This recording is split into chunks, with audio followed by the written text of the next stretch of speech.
Planars exist as two different models. There's a PL-1, which is a smaller piece. There's a PL-2, which is a larger piece. There's a pretty substantial cost difference between the two, but there's a pretty big performance differential. And the bigger one is better in every regard, but there are times when the smaller one is more appropriate. We're going to help you figure out how to make those decisions between the two. The PL-1 is an amazing little piece. It is incredibly compact and beautiful. People are free to buy it just because they love the way it looks. It doesn't take over rooms. This is really quick. This is really incisive. It's capable of being super delicate. We've got a 300 watter with a pair of 6.5s and a 10-inch rear firing passive radiator, which is kind of the magic to the whole thing. 6.5s typically can handle about 150 watts if they're really well made, about 150 watts each, which is why we paired it with our 300 watt amplifier. These play plenty loud. We were doing some max level runs a couple weeks ago. We were getting 105 dB out of this guy. Now that is loud. That is louder than most people will ever listen to their home theater at. The big guy here goes down another, 7-8 hertz lower than the PL-1. It also plays about 5 dB louder. That's a big difference. We've got a 500 watt amplifier that's just coasting along with an 8-inch driver that's got to have, an 1.5 inches, almost 2 inches of stroke to it. It's that ground pounding reality, right? When you get an 8-inch stroking back and forth, it can hit really hard. And this one, as you can see, is a flat piston, right? This is a different kind of a cone than you're typically seeing on subwoofers or speakers. That gives it this enhanced ability to not localize it. When you hear this driver doing its thing, it just fills a room effortlessly. There's no work going on here. Of course, we also have a 10-inch passive back here, which extends even deeper than the front. This one's a bit bigger. It's a little brawnier. It's got a little more heft to it. It just fills large spaces with a tremendous wavefront of bass.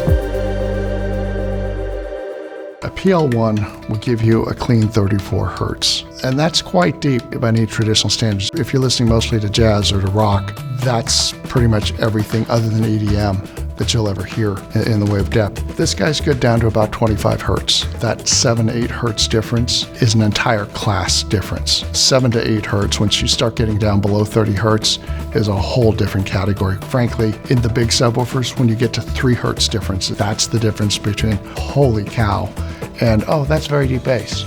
When you look at the difference between the two, ask yourself, what is the application? So let's take a traditional system, a 2-channel system just to start with. Obviously, we can adapt these into theater applications too. I would say that what you look at when you see a PL-1 is either medium to smaller floor standers and any of the stand-mounted monitors. It's tremendous, it's articulate, it's delicate when you need it to be. It blends beautifully. Those 6.5s have just beautiful carriage up into the mid-range. Really, really beautifully done. They can be something that isn't overwhelming for a moderate to medium-sized speaker. The PL-2 never overwhelms, but it's got the ability, because it goes so much deeper, it's got the ability to go down and grab hold of deeper bass, and that gives it the ability to blend better with rooms and speakers that are larger. It is richer in body, it's fuller, it's got a larger scale to it. So when you start going into open floor plan and you want to fill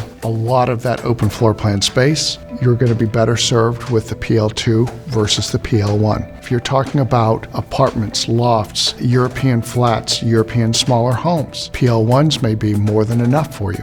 If you're talking about in walls or in ceilings, do you really need the extra power and performance of a PL-2? You might be better served by having a couple of these sprinkled around the house and have it integrate better than worrying about having a big one or a couple of the big ones that might actually be almost overwhelming for your in ceilings. Center channels, this is amazing.